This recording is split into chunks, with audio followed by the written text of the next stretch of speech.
Okay, welcome to Modern Philosophy. Today's philosopher that we will be discussing today will be George Berkeley, also known as Bishop Berkeley, and his empiricism. So, let's start by introducing George Berkeley. Who was George Berkeley? Well, he's an Irish philosopher, also an Anglican bishop in Ireland, who was best known for his radical empiricist epistemology and his theory of immaterialism, which denies the existence of material substances and asserts that reality consists entirely of minds and their ideas. So all that exists is mind and ideas through perception, no innate ideas, in contrast to rationalism of Descartes, Leibniz, and Spinoza. And in his epistemology, his works are primarily outlined in the works of a treatise concerning principles of human knowledge, his three dialogues between Hylas and Philonous, and also in his theory of a new theory of vision. So, what is empiricism? Empiricism asserts that knowledge arises from sensory experience, forming the foundation of modern scientific inquiry. So, all that we know comes from the senses. Think of sense of sight, touch, smell, taste, and hearing. Let's look at a definition of empiricism. Empiricism is theory knowledge that emphasizes the role of sensory experience in the formation of ideas, asserting that knowledge arises from what we perceive through our senses. So any knowledge that we have of the world comes from our perception through our senses. So experience has primacy over reason or any other type of knowledge. Now, in empiricism, there were the British empiricists that we know of, Locke, Berkeley, Hume, etc. But there were some differences with Berkeley and Locke. Like, for example, the rejection of material substances. Locke believed in the existence of a material substance. And in this material substance, they underline the qualities that we perceive, thinking of the shape, color, size, etc. The primary qualities that exist in the objects themselves. But Berkeley rejects this idea. It's an unnecessary assumption that we have to posit this idea of a primary quality, and instead claims that minds and ideas exist, not the objects themselves. Primary, secondary qualities. So Locke again distinguished these ideas of primary, secondary qualities. And the primary qualities, size, shape, and motion, they exist independently of our perception. These are the objects. But then the secondary qualities, the color, taste, and sound, they exist in the mind only. But Berkeley rejects this distinction between the qualities, that instead, these are really just our perceptions, our ideas.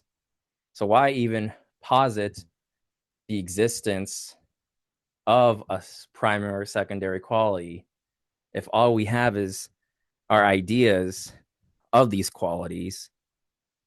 And third, the representative theory perception. So Locke proposed that we perceive the world indirectly through our representations, ideas caused by external objects. But Berkeley rejects this, arguing again that only ideas exist. There's no need to posit an external material world as their source, because I can't get beyond my mind. All I have is ideas. So why even go beyond the mind? Instead, use Occam's razor, and instead of positing the existence of external things, why not just keep it as our perceptions, our minds that exist? So let's look at the role of perception. Perception shapes our understanding of reality, influencing our beliefs, actions, and interactions of the world around us. So think of the senses, the sight, touch, smell, hearing, and taste. But then the perception is what organizes these experiences into one. So for Berkeley, perception has primacy over everything because that's all we have is our perception of reality. So, perception, again, is the process through which individuals interpret sensory information. It's not just the acquisition of data, but it's a cognitive process that enables understanding and meaning in our experiences. So, we see a tree, right? And it has a certain color, certain shape, distance, and our senses see it, but the senses don't just sense themselves because we do have a mind that has to organize these objects into ideas.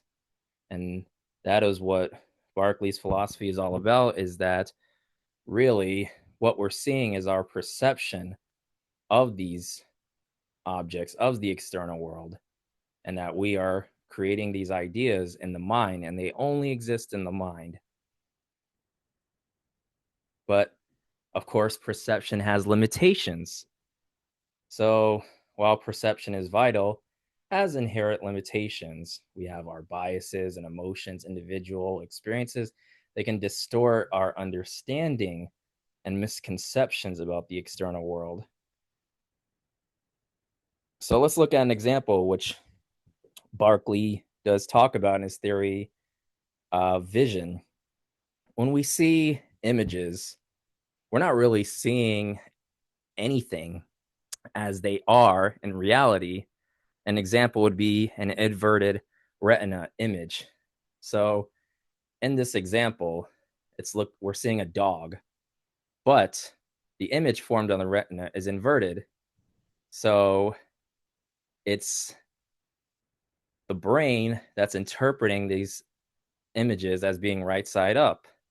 We're not really seeing the object as it is, and our brain is doing the interpretation that is making the image, instead of being not right side up. So Berkeley states it has been shown that there's no resemblance between the ideas of sight and things tangible. It has likewise been demonstrated that the proper objects of sight do not exist without the mind. Whence it clearly follows that the pictures painted on the bottom of the eye are not pictures of external objects. And so here's an example of our vision distorting reality, but this is the reality that we're experiencing. So we're not really experiencing the external world as it is. Rather, these are our perceptions of our experiences. So perception and reality plays a crucial role. Without perception, how do we even make sense of reality? How do we even know what reality is? According to Berkeley, to be perceived, that reality exists through our perceptions rather than independently of them. So rather than saying that there is an independent reality outside of our perception, no, our perceptions of reality is the reality that we experience. So to be is to be perceived. So for the existence of an idea consists of being perceived. Existence depends on perception. Everything we experience is ideas in the mind. They're not material objects that have an independent existence. So thinking of this computer that I'm looking at, this screen, is my perception of it, but does this object really have an independent existence outside of my mind? Berkeley would say no. So, in his essay, Towards a New Theory of Vision, when we think of our perceptions of space, like distance, size, location, they're not directly perceived, but they're learned through experience.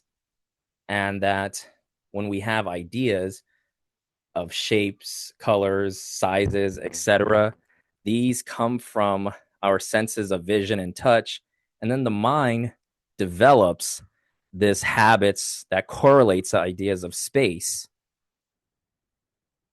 So this is in contrast to people like Descartes, who thought that our perception of space is grounded in a priori ideas, that these are built into the mind rather than the mind developing these ideas through habits. So let's look at Berkeley's idealism and immaterialism. Berkeley's philosophy centers on the idea that reality is fundamentally constituted by ideas and perception, challenging the traditional notions of materialism. Definition of idealism is that reality is fundamentally mental, consisting of ideas rather than material objects. Philosophers argue that the physical world is dependent on perception, framing existence through consciousness. So all of reality is really mental. And when we say that there is a reality or objects that we are experiencing or perceiving, it's really the mind and the mind's ideas of these objects, but they exist only in the mind. There is no external objective reality beyond the mind. So that material objects do not exist independently of the mind. So again, the distinction of primary secondary qualities, no, it's not. There's no distinction that I can make, because anytime I say that I perceive an object, it's really ideas that the mind correlates and combines through perception. There's no reason to think that an objective reality really exists outside the mind. So ideas are in the mind, and everything depends on the mind. A thing only exists if it's perceived. There's no access to anything outside of my perceptions. So anytime we are positing the existence of the external world, we can't go beyond our mind to even posit that, because all we do and all we experience is what our mind is telling us. And so when we think of objects, they're just bundles of qualities and properties together, ideas in the mind that we combine or we abstract from reality. So Berkeley, as a bishop, believed in the existence of God. So how does he even bring God into the equation? Well, that if there is no existence of the external world, how do we even posit the existence of God? Berkeley gives an argument or some of his reasonings that God is essential because without a divine observer, our subjective perceptions would remain unsubstantiated freedom, so that the continuity of perceptions exists because they're in the perceptions or in the mind of God. That it's God is the one that continually perceives the objects in existence. So this understanding of, let's say, the idea that if a tree falls and no one hears it, does it still make a sound? Berkeley again would go and say, yeah, it will exist outside of our perception because God is the one that perceives all, and that perceptions don't just go away when we don't observe, because they're still in the mind of God. And that when we think about the consistency of perceptions, he argues that an infinite mind or God is necessary to guarantee that objects exist, even when they're not perceived by us. And so God, as the ultimate perceiver, ensures the existence of objects, the enduring existence of objects, so that even when we don't perceive it, God is perceiving the objects, and it provides a stable framework for understanding the reality of nature, that to be is to be perceived, so that everything depends on perceptions. Everything that exists depends on perceptions. Now, let's look at some arguments in favor of subjective idealism. So, the first one will be the inseparability of perception and existence. So, we never experience objects apart from our perceptions. So every quality that we attribute to an object, color, shape, motion, is only experienced in the mind, and that it makes no sense talking about objects existing outside of perception, because we cannot go beyond our perception to even think about objects. Well, let's look at number 2, the problem of representational realism. Locke and others argue that we perceive reality through representations, but not reality itself. But if we only have access to our perceptions, how can we even prove that an external world exists? And Berkeley concludes that only perceptions or ideas exist. Third, the avoidance of skepticism. Unlike materialism, which must prove that our senses accurately reflect an external world, idealism will say that if everything is mental, then there is no gap between perception and reality. Our ideas are reality. And finally, let's look at some arguments against subjective idealism, the problem of the external world. So if everything exists only in the mind, then there's really no objective way to distinguish hallucinations, dreams, or reality. This undermines our ability to have shared knowledge of the world. How is it that we can distinguish between hallucinations, dreams, of reality? How is it that we know when someone is claiming that, they're, the second coming of Christ, or, whatever? How do we even know that that's even real? Now, again, I'm sure the person that states that really believes this to be the case, but for everyone else, that's not the reality. Second, the continuity of objects without perceptions. So Berkeley will claim that objects continue to exist because God perceives them. However, this assumption is unfalsifiable and relies on theological premises rather than empirical proof, because he's claiming that God perceives them, but how do we even know that there is a God? How do we even begin to think that there is a divine mind that's continually perceiving these objects? This is just an assumption, and there's no empirical proof to substantiate this claim. Finally, the illusion of mind dependence. So while perceptions depend on the mind, this does not mean that objects themselves do. For example, let's look at subatomic particles and the atoms that exist in nature. Are these just in our mind? Are these ideas in our mind? But we have good reasons to believe that these are existing independently of our perceptions.